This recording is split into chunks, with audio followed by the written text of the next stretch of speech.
the God of the Old Testament is arguably the most unpleasant of character in all of fiction, jealous and proud of it, a pretty, a petty, unjust, unforgiving control freak, a vindictive, bloodthirsty ethnic cleanser, a misogynistic, a homophobic, racist, infanticidal, genocidal, a filicidal,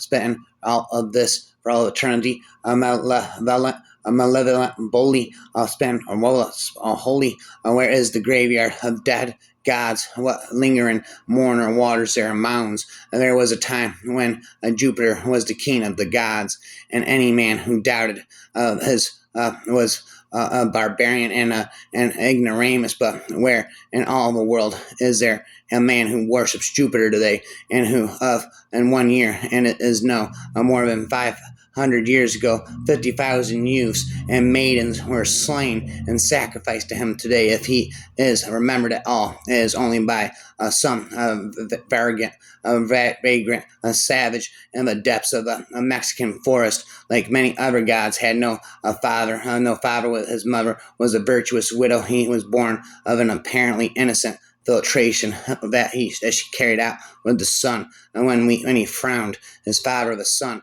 stood still. When he roared with rage, earthquakes engulfed whole cities. When he thirsted, he was watered with 10,000 gallons of human blood. But today is as magnificently forgotten as Alan G. Thurman wants to appear of Allah, Buddha, and Watton. He is now the peer of Richmond P. Hobson.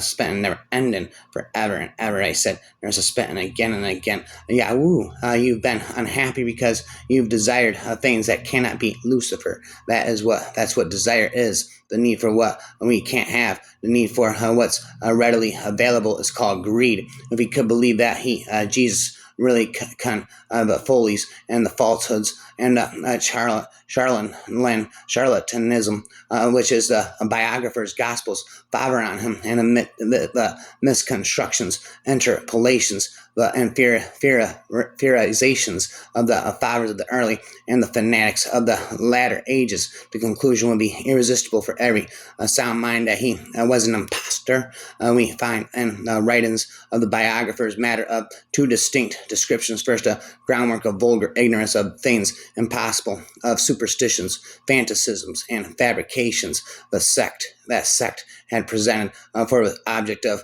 their worship a being of terrific character, cruel, vindictive, capricious, and unjust. Jesus had to walk on the perilous confines of reason and religion, and a step to right and left might place with him within the grip of the priest of the superstition, a bloodthirsty race, as cruel and remorseless as the being whom they represented as the family God of Abraham, and of Isaac, and of Jacob, and the local God of Israel. They were constantly laying snares to entangle him in the web of the law that Jesus did not mean to impose himself on mankind as the Son of God. Physically speaking, I have been convinced by the writings of men more learned than myself and the lore. If the people of Europe had known as much as astronomy and geology when the Bible was introduced among them as they do now, there never could have been one believer in the doctrine of inspiration. If the writers of the various parts of the Bible had known as much about the sciences as it is now known by every intelligent man, the book never could have been written. It was produced by ignorance and has been believed and defended by its author. It has lost power in the proportion on that man has gained knowledge. A few years ago, this book was appealed to in a settlement of all scientific questions, but now even the clergy confess that in such matters it has ceased to speak with the voice of authority for the establishment of facts. The word of man is now considered far better than the word of God.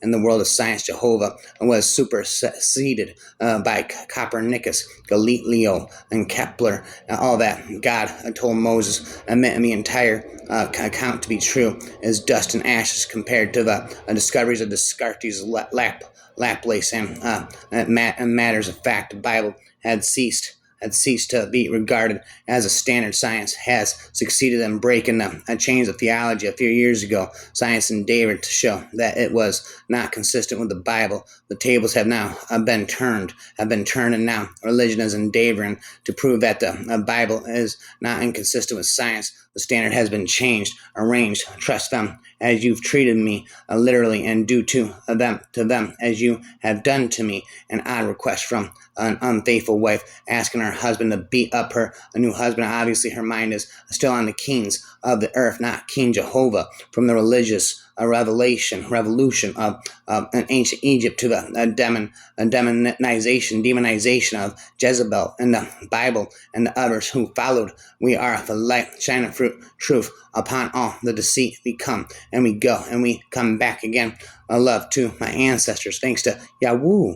Thanks to Elohim. The protection ring around me is solid. The Bible and Quran clash since Yahweh avoids complete aloneness in his essence, while Allah does not have any internal unity of persons in his aloneness or oneness, demonstrates how each willingly shares or holds back themselves. Yahweh is an incarnation and embodiment of all chief pagan deities. Yahweh, Jehovah, Allah, is an antiquated. My enemies gather and work together against me and still lose even in their multitude. The power of protection around me is not to be played with. My enemies gather and work together against me and still lose even in their multitude. My enemies gather and work together against me and still lose even in their multitude. The power of protection surrounding me is not to be played with. They say the incubus and succubus are old myths. Night terrors, sleep perilous. But I know better. I lived it. I saw it. I felt it. Yahweh is the creator of all that there is. He is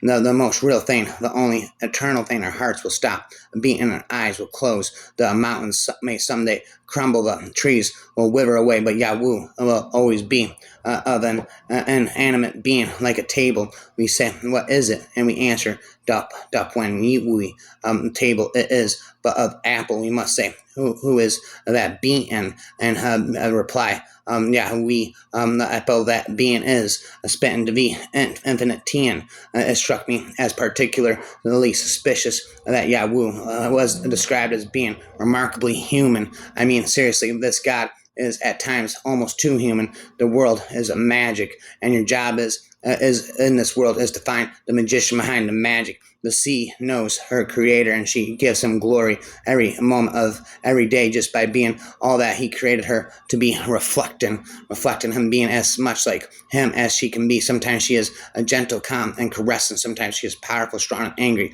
Always she is true to herself and a reflection of him. There is a true God beyond the God of Judaism, Christianity, and Islam. This God, who is the God of most of the world's religions, in reality is the demiurge who insanely thinks he is the one true God. Most gymnastics teach that Yahweh spitting to you. I'm convinced I'm Yahweh forever and ever. Spitting never stop spitting and never.